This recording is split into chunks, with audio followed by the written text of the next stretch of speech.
Hey guys, it's Ann hopping on without an apron again. We're still gone. Really wanted to pop on here today though and show you a really easy but delicious fresh seafood chowder. So if you're not tired of the weather yet in the cold, I bet you've been making soups and chilies. In fact, drop in the comments below. I picked up a great new soup recipe from my friend Lori the other day on here.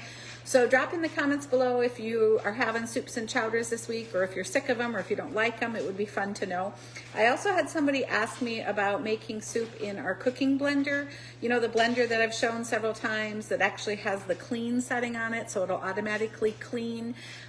Yes, there's several soup recipes for that. So if you just go to my website, up at the top, there's a tab called recipes, and you can literally type in soup and it'll populate all the soups, or you can type in the product. So you could type in cooking blender and it will pop up all the recipes to make in the cooking blender. So that should hopefully help give you some ideas too. But I wanted to show you just a couple steps of this chowder, and then I'll talk you through the rest, but I won't keep you on here live with me that long. But I am excited that you're here. And if you like seafood or fish, I think you will enjoy this. If you don't, you can learn something new anyway. What I've done so far is in a big skillet, I cooked up 4 pieces of bacon, and I just pulled the bacon out and put them over here. Kind of crumbly, crispy kind, because we're gonna put this back in the soup at the very end, okay? And I absolutely love our small chef's tongs that, yes, I packed and brought with me, because when you squeeze them, they open. So now I'm going to take a nice big scallop. I have these scallops on paper towels because in order to get a beautiful sear, you want to be able to have them dry before you start.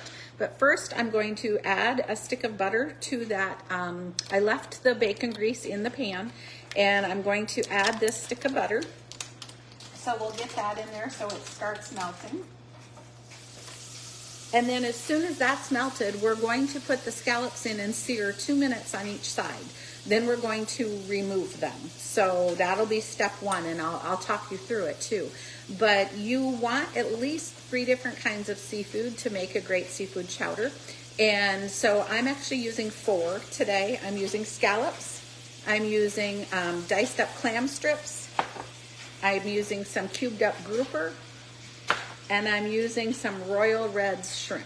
So that's what I'm using, but you can use anything, you guys, okay? And I also made homemade seafood stock this time. And it's not near as intimidating. Whoops! There I go again. I lost the camera from all of you. The seafood stock is not near as intimidating as it sounds. Basically, anytime you're cooking some type of seafood with shells, keep the shells, add some water to cover the shells in the pan, and let it simmer for a few hours. And that is then drain out all the shells and keep the stock. So I cooled it down and I threw it in the freezer so I'd be able to do it today because I knew I wanted to make this sometime. So my butter is melted. So I'm taking these scallops and I'm putting them in. Do not touch them or mess with them for 2 minutes, okay? So you want that sear to happen. So we are not going to touch them.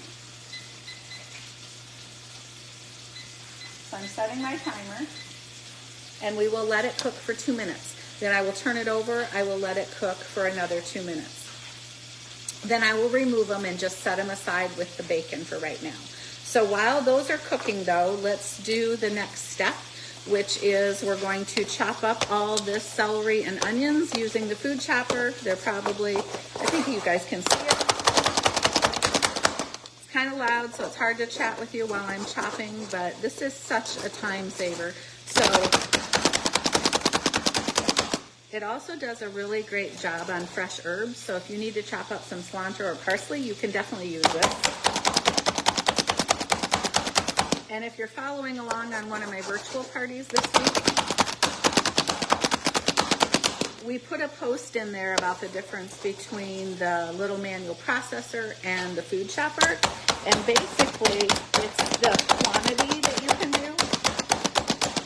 So the manual food chopper, I could have thrown all of the celery right in the manual food chopper at once. I'm doing the onions now. I didn't pack them in if we chop it up. So can't do that today. Not sure I want all these onions, not quite all of them maybe.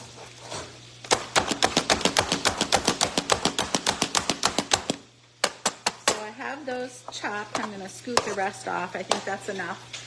And my friends just came home, actually my family. And so the timer's about to go off over here, so we'll pull it when it does. And then as soon as it does, the timer goes off and I turn it over, then I will add the celery and onions right then. Just I'll put it around the scallops, so hopefully you guys will be able to see. And then we'll go on to the next step, which also includes adding some fresh garlic and making our own roux once we take the scallops out. So there we go. We can turn them over.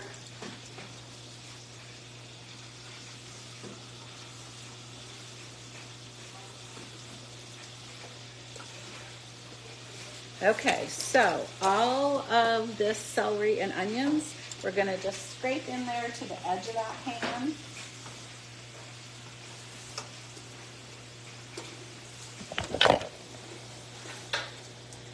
Gosh, you guys, next time I travel, I will bring a better camera holder, so I apologize.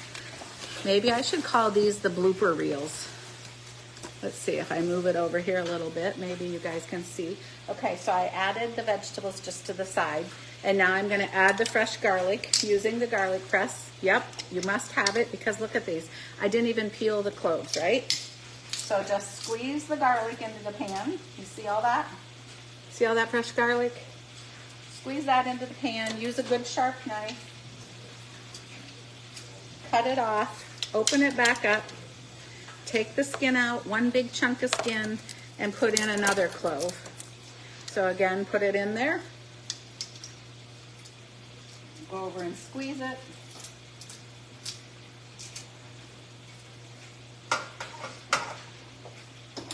Have about 40 seconds left on this side of the scallops. Once we have this done to this point, then I'm going to whisk in, once the scallops come out, I'm going to whisk in this flour right into the mixture that had the butter with the vegetables, because that's how I'm going to make my roux. And the roux is what will give you the thickening on the recipe.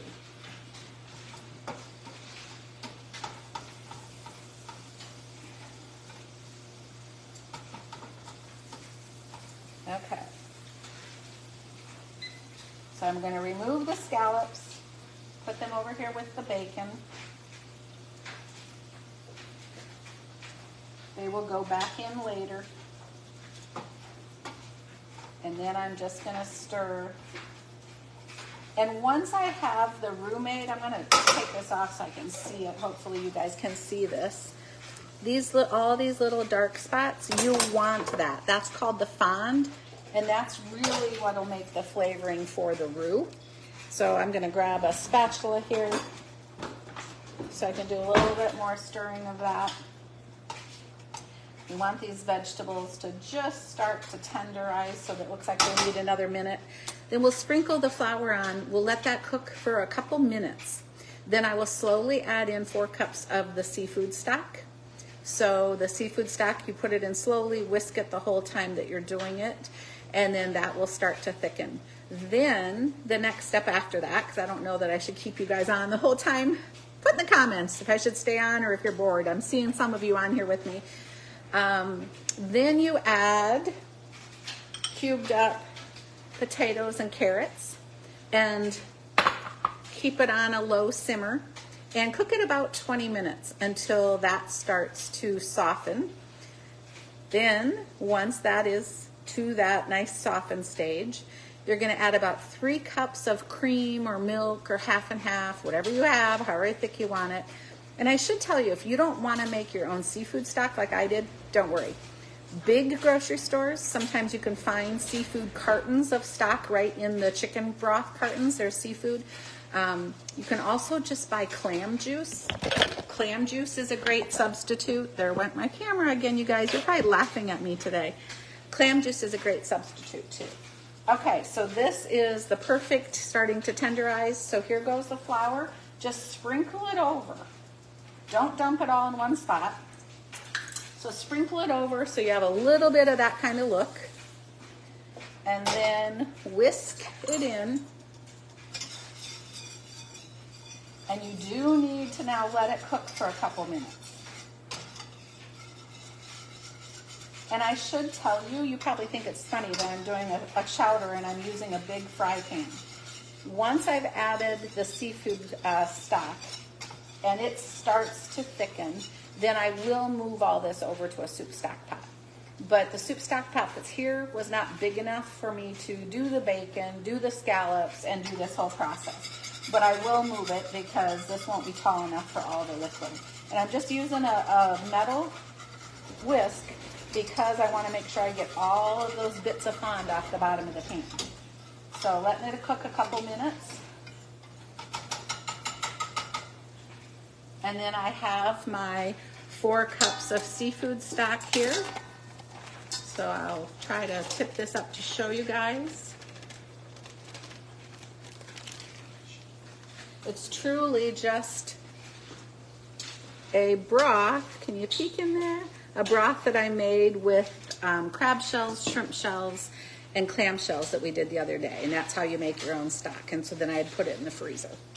So I think that's about a minute away. So now I'll pop on here before this tips over again. Does anybody have any questions? Do you like seafood soup? Have you ever had it before? When we get all the way to the point where the potatoes and carrots are tender, that is when you add in the clams, the scallops, the shrimp, the grouper, and then you'll let that slowly cook for about another 10 to 15 minutes, depends on how hot you have it. Crumble in the bacon, and then you can serve this. I've seen it served lots of ways, just with a crusty bread that you can dip in it. You can serve it with croutons, you can serve it with cheese even, but it's just a really hearty, a lot of Scandinavian countries love their seafood soups.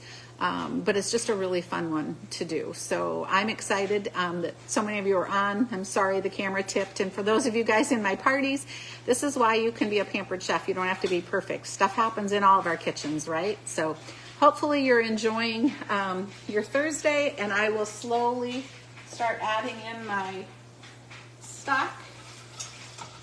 Can you see slow pour over here? Yep. And I'll just...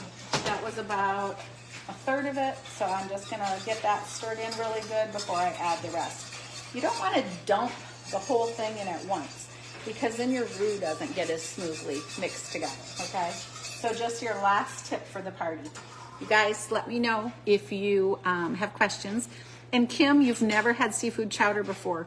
You can make it with anything. So if you have crappies or walleye or northern, some shrimp, some scallops, you can just do a blend of the seafood. That's what makes it so flavorful. See you soon.